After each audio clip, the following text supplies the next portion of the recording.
When Eden Hazard finally completed a dream move to Real Madrid in the summer of 2019, it was widely believed that the move was going to cement the winger's legacy as one of the greatest players Belgium has ever produced. After guiding Chelsea to multiple Premier League titles and a Europa League triumph in his last outing, Hazard was expected to take things to the next level at Santiago Bernabeu. The Belgian was seen as the heir apparent to Cristiano Ronaldo and was expected to provide a much-needed flair to a team that boasts a lot of attacking talent that's just starting out on a long and arduous professional football journey. Sadly though, things just haven't been great at all. The initial anticipation of Hazard, setting the world alight for Los Blancos, was eventually replaced by disappointment, and fans were left second-guessing if their club made a hasty move for a player whose career would near the twilight zone in a few years. Real had been closely monitoring Hazard for over a decade, and they only made their move when the time was right. Ronaldo had left, and the Belgian had only a year left on his contract at Stamford Bridge. It was a perfect opportunity. The Spanish giants forked out €100 million and finally got their hands on a player they'd been looking at for what seemed like an eternity. However, it would be an understatement that Hazard has struggled at his new club. The Belgian has been besieged by injuries and poor form ever since he moved to Madrid. It points out the fact that the 29-year-old is not the same influential player he was during his time in the Premier League. While Real Madrid are going to be patient with their marquee signing, it's only a matter of time before they start thinking about cutting their losses in the current climate. Before the lockdown, Hazard had made 15 appearances and managed just one goal. A hamstring problem meant that he missed the start of the season. The talented winger would once again miss out on football later in 2019 before making another return in February.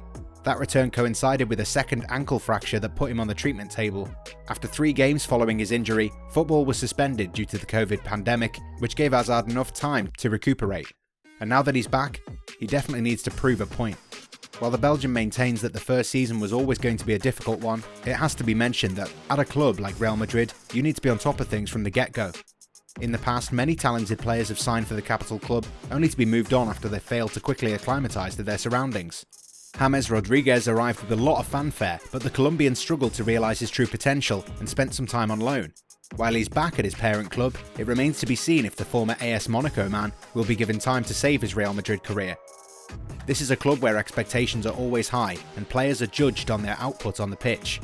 Madrid never have time to be patient with their squad, since it's easier for them to replace one underperforming player with a player who will quickly bring himself up to speed with how things are done at the Bernabeu.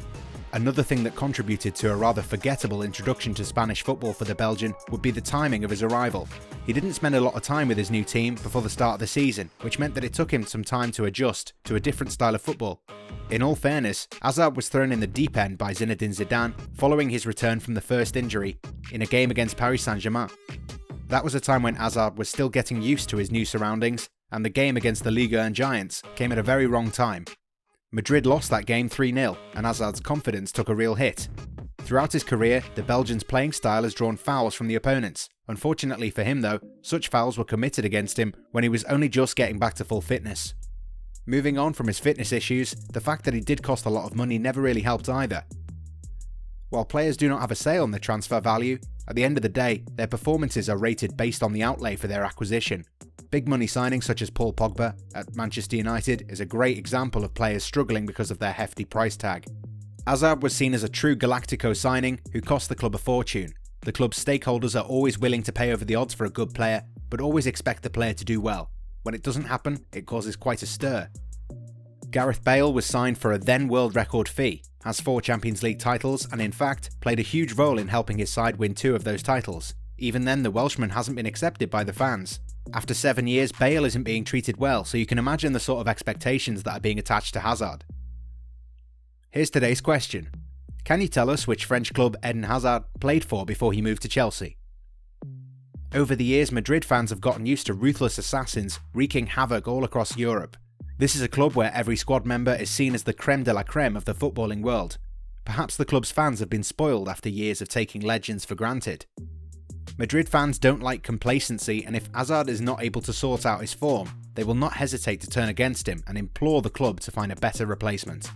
The likes of Alfredo Di Stefano, Ronaldo Nazario, Cristiano Ronaldo and Raul were serial goal-getters. These men would score goals on an off day.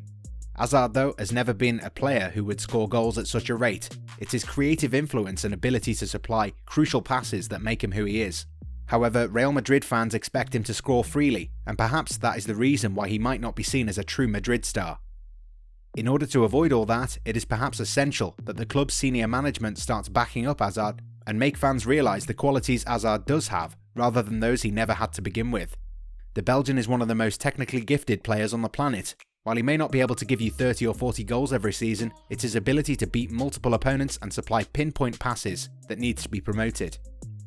As long as fans get the impression that they are looking at a man who's replacing Cristiano Ronaldo, Hazard will never be able to showcase his true qualities, and it would be a great loss for the club and the player himself.